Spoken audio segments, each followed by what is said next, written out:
Perkenalkan, nama saya Renol, mahasiswa Universitas Terbuka, NIM 0536000387, Prodi Sistem Informasi. Pada video kali ini, kita akan melakukan praktik transaksi pada basis data.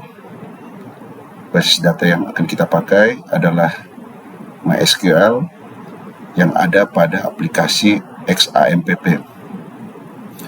Tujuannya adalah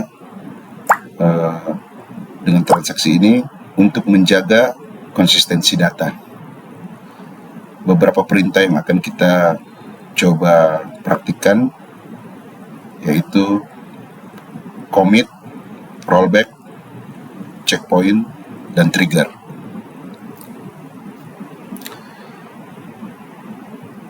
Untuk database yang akan kita gunakan, kita akan mencoba menggunakan database yang sebelumnya kita buat pada praktik sebelumnya, yaitu database rumah sakit.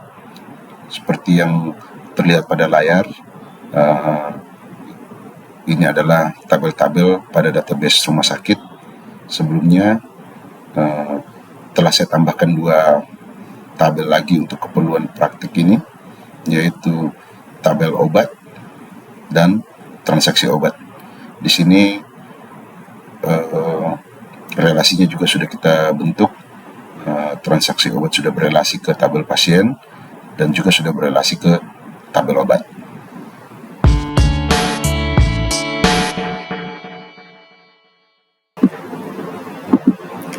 Perintah pertama dari transaksi yang akan kita coba praktekkan adalah perintah commit. Namun sebelumnya kita coba cek basis data yang kita punya apakah dapat mendukung salah satu storage engine, baik itu InnoDB ataupun BDB.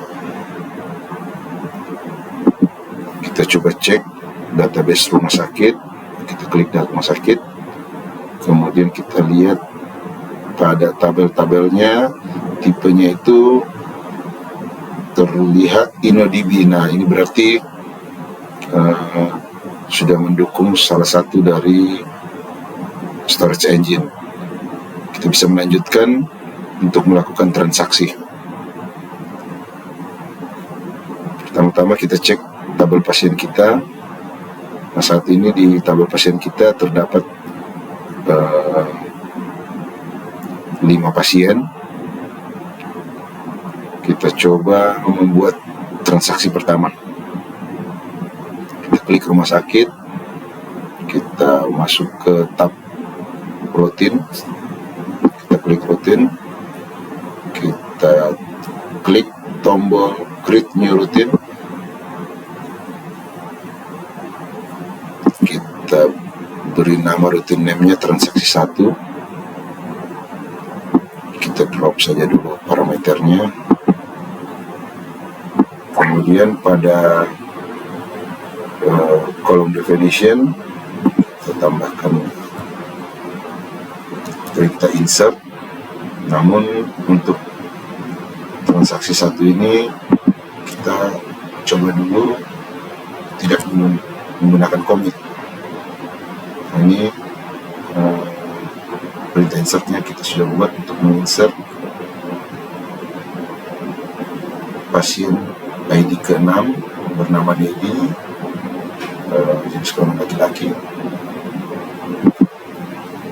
Kita klik go. Oke.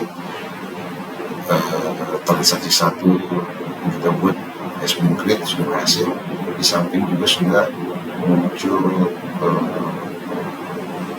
prosedur. Kita coba klik, di dalamnya ada transaksi 1. Kita coba jalankan transaksi 1 ini lewat SQL. Kita klik SQL.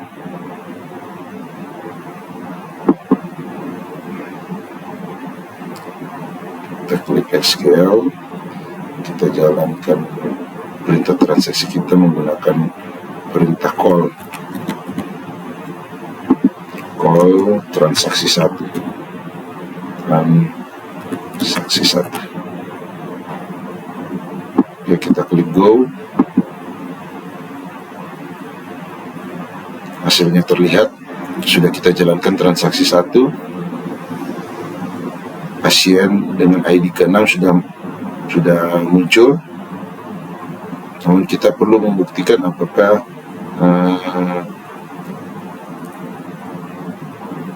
transaksi yang kita sudah jalankan ini, transaksi 1 kita sudah jalankan ini, apakah sudah masuk ke tabel pasien kita. Kita coba cek dengan mengklik tabel pasien. Nah, terlihat di tabel pasien, pasien dengan ID 6 belum masuk ke tabel kita. Itu karena sebelumnya kita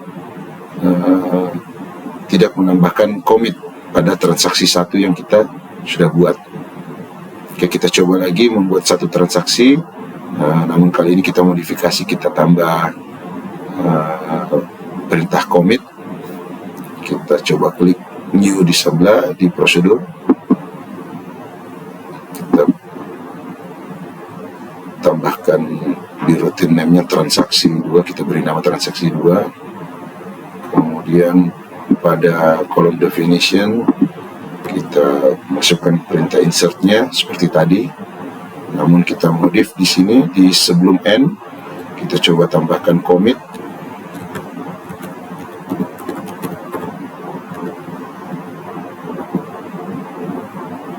Oke, sudah kita tambah commit. Kita klik go. Oke, transaksi 2 kita sudah buat. Kita coba jalankan transaksi 2 ini menggunakan perintah call pada SQL. Kita klik SQL. Kita coba call transaksi 2.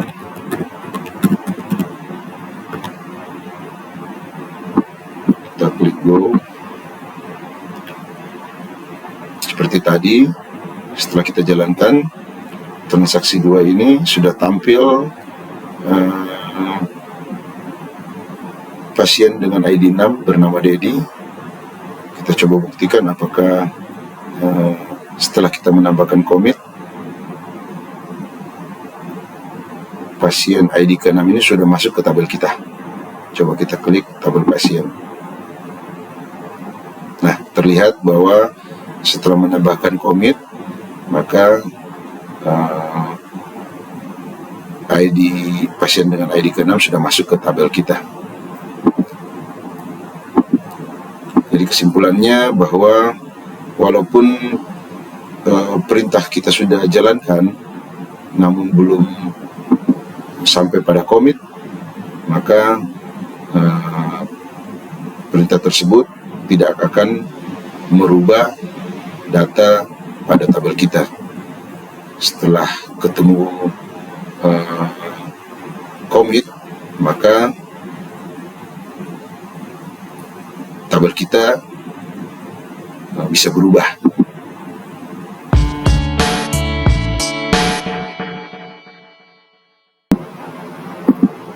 Perintah selanjutnya yang akan kita coba praktekkan adalah perintah rollback. Perintah rollback ini digunakan untuk menggugurkan perintah yang sedang berjalan. Hal tersebut berguna jika ada sesuatu hal yang tidak diinginkan terjadi pada sistem. Namun rollback ini dapat berpengaruh jika perintah yang sedang berjalan belum sampai pada komit. Kalau sudah sampai pada komit, maka rollback tersebut tidak dapat mengembalikan pada posisi semula. Kita coba membuat transaksi lagi menggunakan rollback. Seperti tadi, kita coba klik new pada prosedur. Kita beri nama transaksi 3.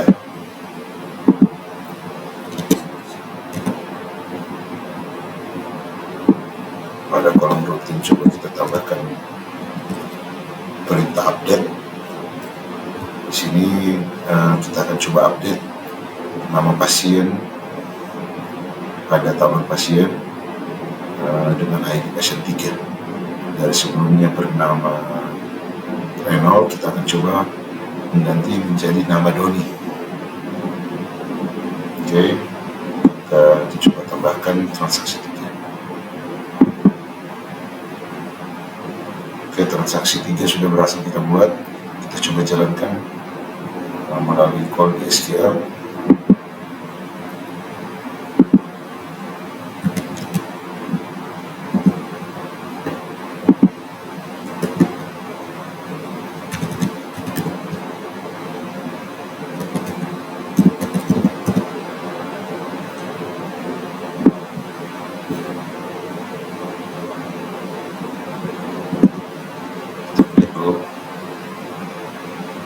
Oke, pada transaksi 3 sudah jalan. Terlihat bahwa walaupun transaksi 3 kita sudah jalankan, namun tidak terjadi perubahan pada pasien ID 3. Kita coba lihat lagi tadi definisinya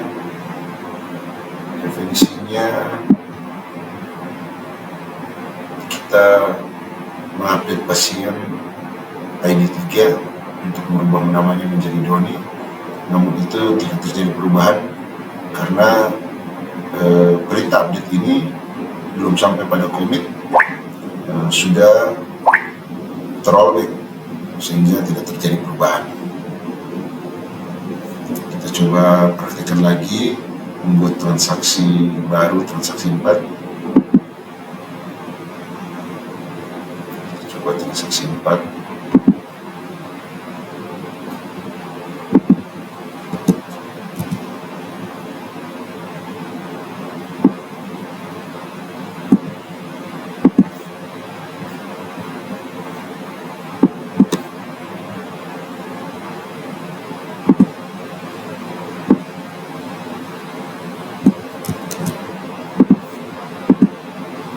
Tambahkan di definisinya perintahnya. Nah, di transaksi 4 ini kita coba buat perintah insert. Kita coba tambahkan ID pasien yang ke-7 bernama Joko, namun perintah insert ini belum sampai kepada commit. Kita masukkan perintah rollback. Kemudian setelah itu kita tambahkan juga lagi perintah update seperti tadi, mengupdate pasien ID 3 menjadi nama Doni, dan perintah update ini sudah sampai kepada commit. Kita coba lihat hasilnya jika kita membuat transaksi 4 ini. Kita coba save dulu. Go.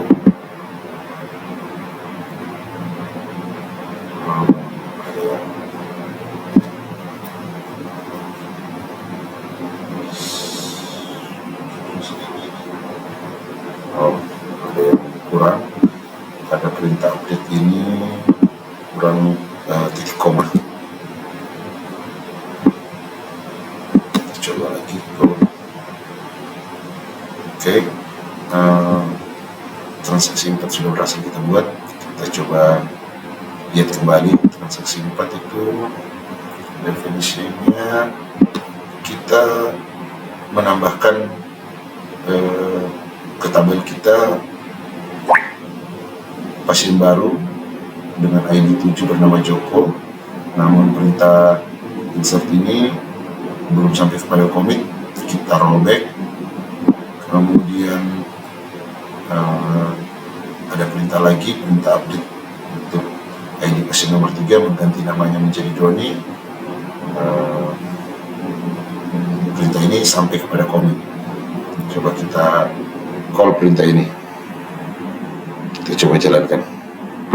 Masuk SQL, kita call transaksi 4. Transaksi 4.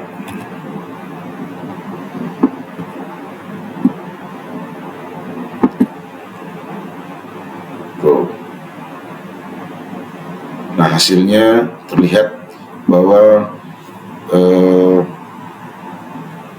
perintah menambahkan pasien yang ke-7 dengan ID pasien 7 itu tidak terjadi karena belum sampai komit, sudah terrollback. Sedangkan perintah update mengganti nama pasien pada ID pasien 3 sampai kepada komit, maka berhasil terganti nama pasien di ID pasien 3. Nah, demikian fungsi dari perintah transaksi rollback.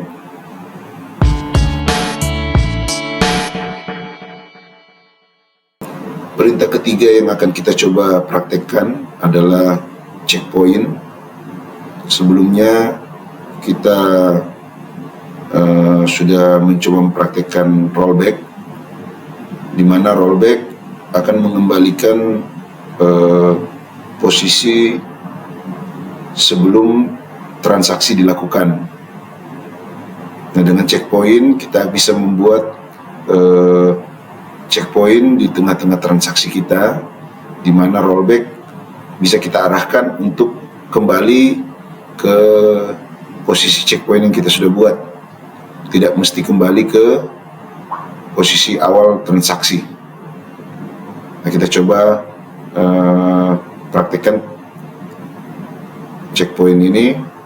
Kita coba buat transaksi 5. Seperti tadi, kita klik new, kita bikin routine name-nya transaksi 5. Kita coba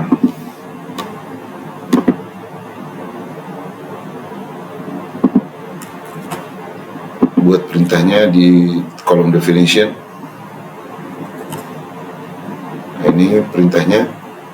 Kita buat di sini, kita simulasikan, kita buat 3 perintah. Perintah yang pertama mengupdate nama pasien pada tabel pasien dengan ID pasien 3 menjadi nama Reynolds.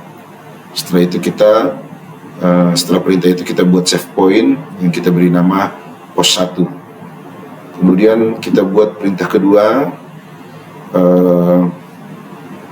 sama seperti perintah di atas, kita update lagi nama pasien pada tabel pasien pada ID pasien nomor 2, ID pasien 2, kita ganti namanya menjadi nama Andika. Namun setelah perintah itu kita rollback kembali kepada posisi save point 1, save point pos 1. Nah, kemudian masuk perintah ketiga, pada perintah ketiga ini kita coba membuat penambahan data pasien. Kita buat data pasien ke-7 bernama Joko Santoso. Oke, kita coba go transaksi 5 ini. Oke, transaksi 5 sudah berhasil kita buat. Kita coba jalankan melalui call di SQL.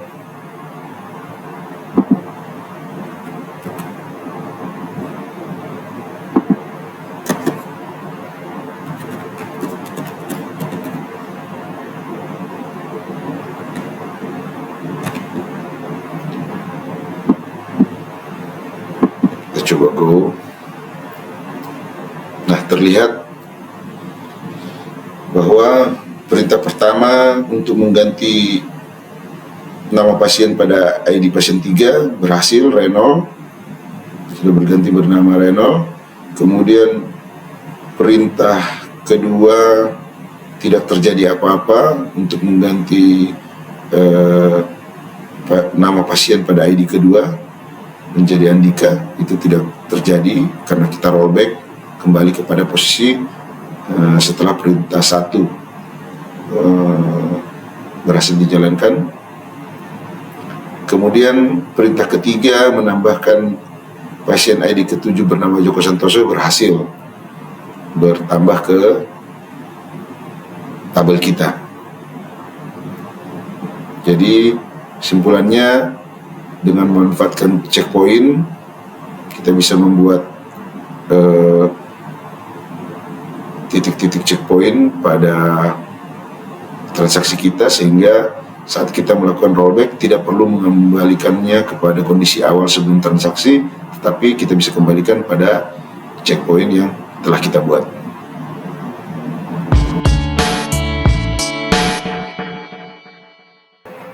Transaksi terakhir yang akan kita coba praktekkan adalah transaksi trigger.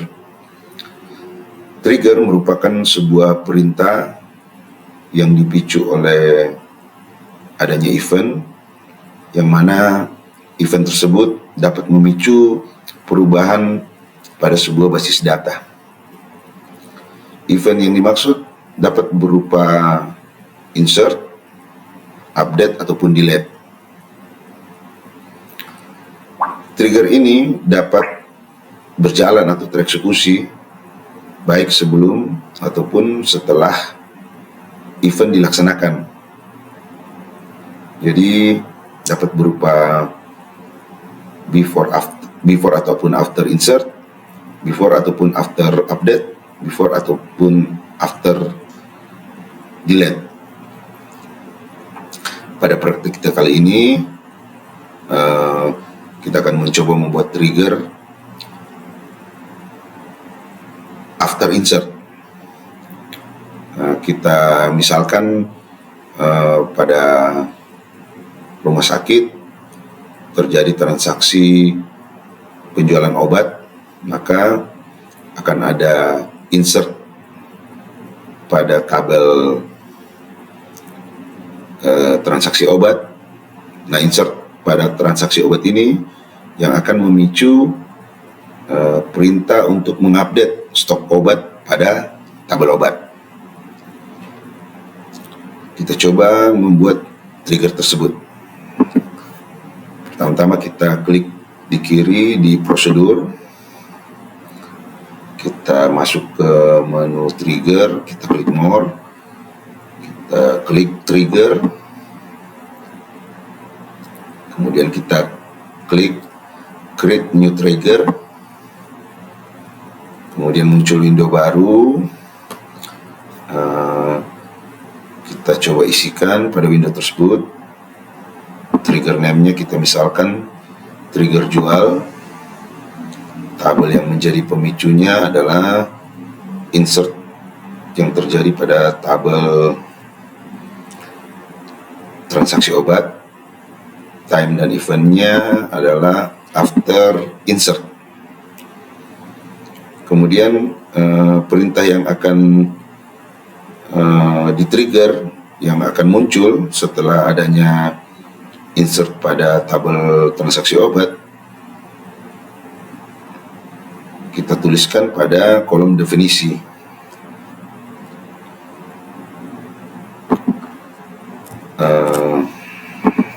Kita coba tuliskan.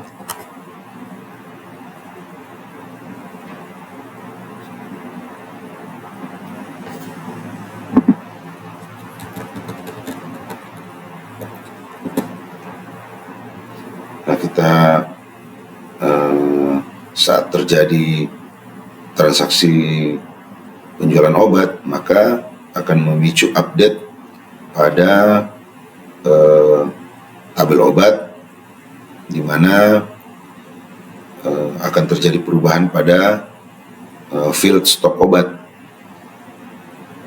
Menjadi stok obat akan dikurangi dengan jumlah yang terjual. Oke, kita coba go.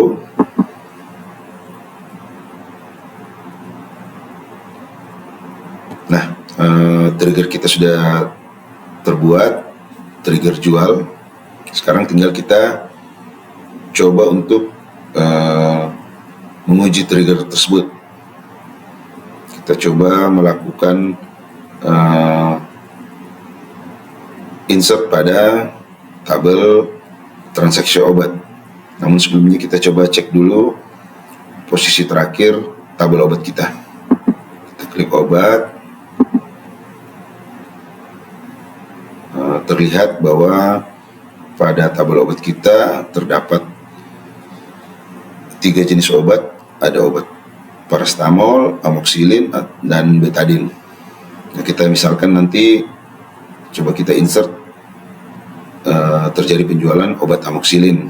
Saat ini obat amoxicillin pada tabel kita stoknya sebanyak 20. Oke, kita coba lakukan insert pada tabel transaksi obat. Kita klik transaksi obat, tabel transaksi obat. Kita coba masukkan perintahnya lewat SQL. Kita klik SQL.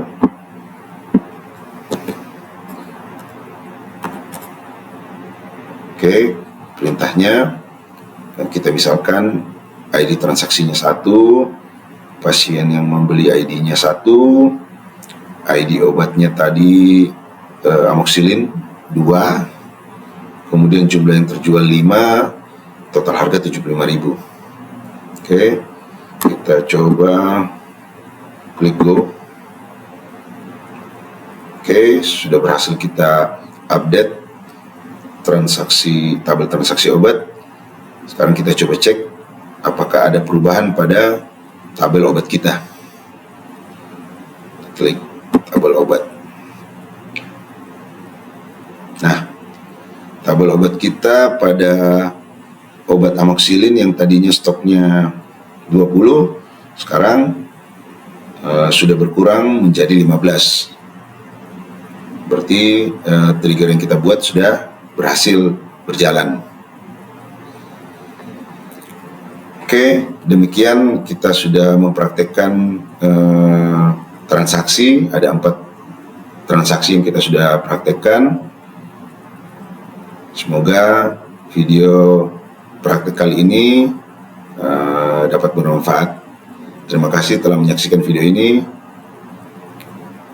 Kita ketemu lagi di video pembelajaran yang lainnya.